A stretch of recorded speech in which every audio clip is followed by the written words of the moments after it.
Good morning, everyone. This is The Order. This is the first of The Order. When I started the channel way back when, it was a different thing. I was just doing my own thing. But now I've invited all my friends. We're all playing RPGs. We love the hobby. And I want to talk about that. And I renamed the channel The Order of the Dead Unicorn to be more inclusive to everyone, to all of my friends and all of the people that I've become friends with, making this channel and bringing those people on board. And I want to share a conversation with both you and them, and that's what this is. It's just a conversation. There's no script to it. It's just me talking about an RPG subject, and then somebody else from the Order will come in and they'll give their own take on the subject, and they'll introduce more subjects, and we'll keep talking about the things that we love that make RPGs a great hobby. So I hope you'll also join in the conversation in the comments below.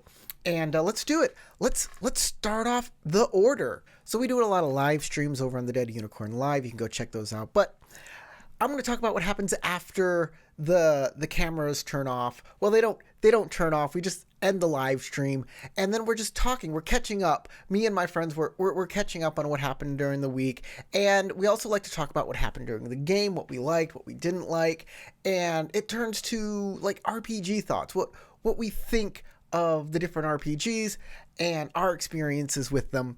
And one of those things is the experience of game mastering. And me and Howard, we talked about this a little bit, and I'd like to kind of expand on that here. To me, game mastering has never been a problem. The thing is a lot of people nowadays, they feel a great deal of anxiety about game mastering. It's an experience I've never had before. But then again, I kind of grew up in a different time. You see, for me, I was 8. First off, I was 8 years old. I had the box set of Dungeons and Dragons. I read through it, and I wanted to introduce it to my friends. And I did it the same way I would do it for like setting up a game night for Monopoly or Candyland or whatever we were playing. We had the rules, and we just kind of dove right in. And my first games were less role play and more like a tabletop, like war simulator, but without the tabletop. We just imagined the bad guys and we fought them, and then we'd go into the next room and fight the next bad guy. There was no real role playing involved, but it was fun. We had a blast. I was 8. As games got more complex, not only did I get more complex in my role playing, but the games got more complex. They brought in things like the pathos of your character and intricate world-spanning plots and all of these things that brought the games up to the next level. And to perform these things, to bring out the best in these things, yeah, I can see why people would start getting anxiety. They'd want to bring their best story forward for their friends, or especially like in this day and age now, we have games that are online. We can watch podcasts or listen to podcasts. We can watch YouTube videos.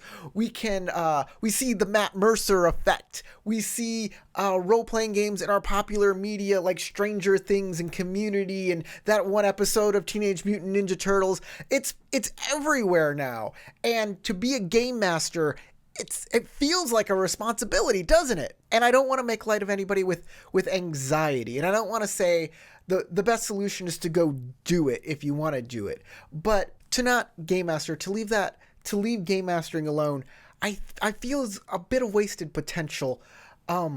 There's a lot of ideas out there to explore, story ideas. If you have stories, if your imagination runs wild, I think game mastering is one of the richest ways to explore those ideas. Now, as for getting over that anxiety, I'm not sure how to do it. Like I said, I've never had those feelings.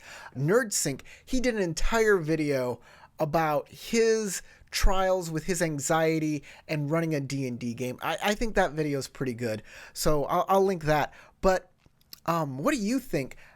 Do you have anxiety when playing games, or does it come naturally? I know I'm an extroverted person. I like to put myself out there. I like to be the center of attention. Game mastering gives me that outlet to be the center of attention. And I know that sounds shallow and it's terrible, but here we are doing this on YouTube. So what do you think? What does game mastering mean to you? why do you game master if you're a game master? And if you're not a game master, what's keeping you from doing it? Is it anxiety? Is it something else? I'd love to hear what you think in the comments. And of course, I want to hear what my fellow people in the order, my friends think, and we'll see what they think next time, hopefully. I'll talk to you later. Goodbye.